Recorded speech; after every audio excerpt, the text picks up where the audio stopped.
Touch your right hand with your left hand. Do it now. Feel that contact, that solidity, that absolute certainty that you are touching something real. Now let me destroy that certainty. You are not touching anything. You never have. You never will. Your hands have never truly met. What you feel right now is a lie perfectly orchestrated by your brain. An illusion so convincing that you have spent your entire life believing it without ever questioning it even once. Carl Sagan knew this. He knew that we live deceived, not because someone lies to us deliberately, but because our senses are designed to survive, not to understand. Your brain is not a scientist searching for truth. It is a survival device giving you the most useful version of reality. And that version is so simplified, so edited, so falsified, that when you discover what really exists underneath, everything changes. The table in front of you. Solid, firm, you can hit it and feel resistance. But that table, according to modern physics, is almost entirely empty space. If an atom were the size of a football stadium, the nucleus would be a tennis ball in the center, and the electrons would be grains of sand orbiting in the farthest stands. The rest, all the rest, is nothing. Absolute emptiness. And yet when you place your hand on that table, you feel solidity. Here is the disturbing part. You are not feeling the table. You are feeling electrical repulsion.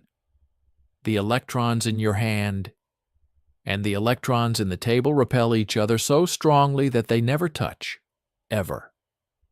It is like trying to push together two magnets with the same pole. They resist. They repel. And your brain interprets that repulsion as touch, as solidity, as reality. But it is not real. It is an interface, a screen that shows you friendly icons, while the source code of the universe runs in a language your senses cannot even read. And here is where everything becomes even stranger. Because when we try to see that source code, when we look through quantum physics, reality stops making sense completely. Light, for example. Ask a physicist what light is, and they will tell you it is a wave. Ask again, and they will tell you it is a particle. Both answers are correct, and both are wrong, because light is neither a wave nor a particle. It is something for which we have no words, something that behaves like a wave when you do not observe it, and like a particle when you do, as if the universe knows you are watching, as if reality changes depending on who is observing it. The double-slit experiment proved this brutally.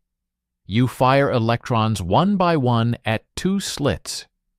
If you do not observe which slit each electron goes through, it behaves like a wave and passes through both slits at the same time, creating an interference pattern. But if you place a detector to see which slit it goes through, the pattern disappears.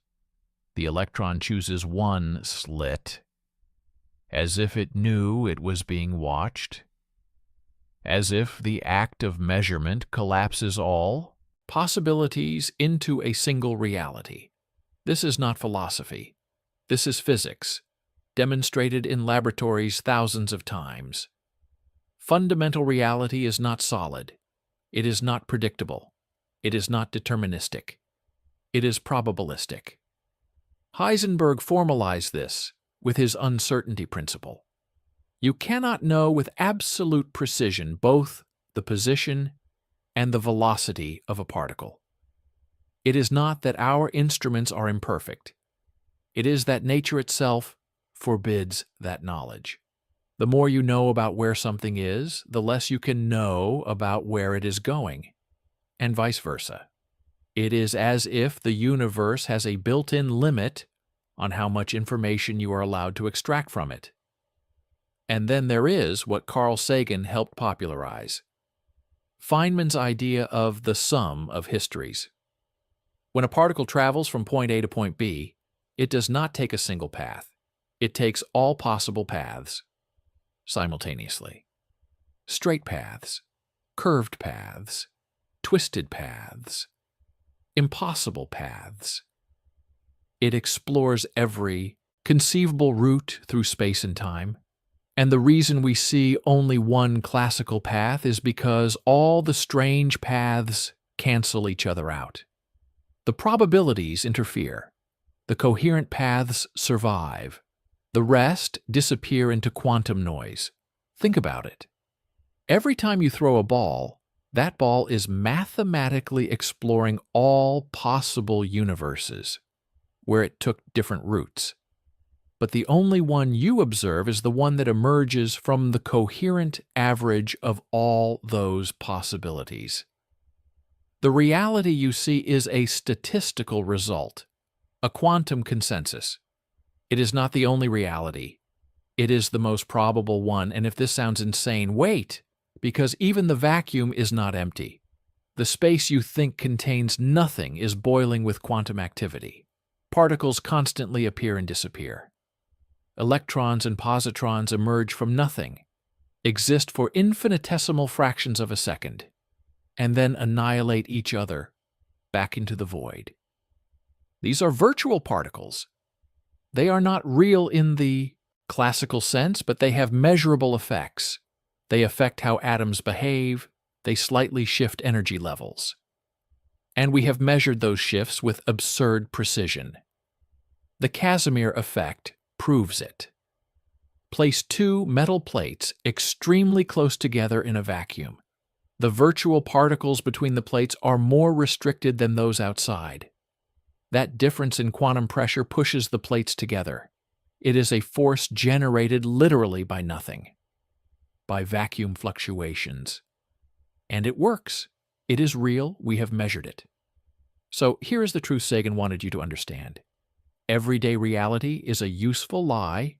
Your senses give you a stable world because you need one to survive.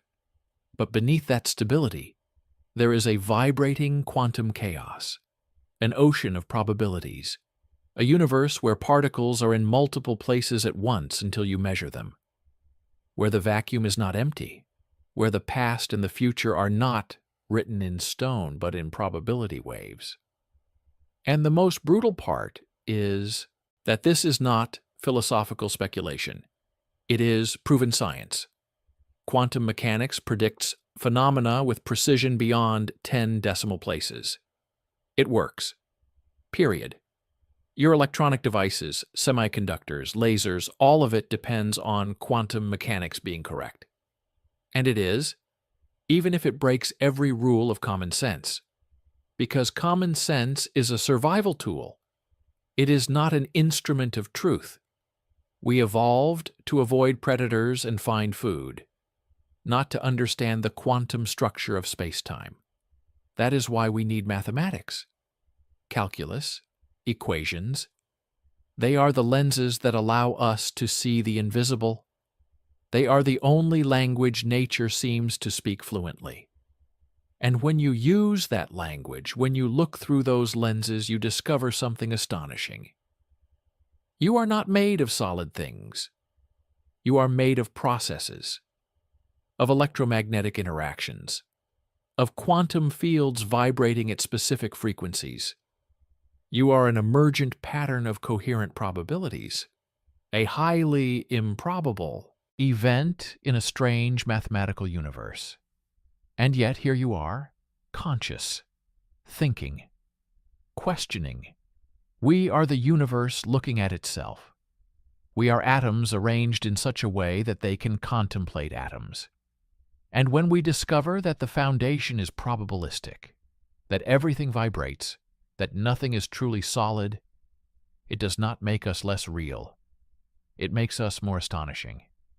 Because the complexity that emerges from those simple quantum rules is so vast that it produces stars, planets, life consciousness. Science does not destroy wonder. It amplifies it, because every answer opens 10 new questions. Every discovery reveals how much more remains to be discovered, and that is the beauty. We do not live in a cold, dead universe. We live in a vibrant, probabilistic one, full of mysteries we are only beginning to unravel. So the next time you touch something, remember, you are not touching it. You are feeling fundamental forces of the universe interacting. You are experiencing an interface designed for survival. And beneath that interface, hidden in the quantum shadows, is the source code. Strange, beautiful, incomprehensible to the senses, but perfectly clear to mathematics. That is reality. Not the one you feel, the one that is. If you made it to the end, comment, "I've arrived," and I'll personally reply. And if you enjoyed it, subscribe to become a member, and like it if you did.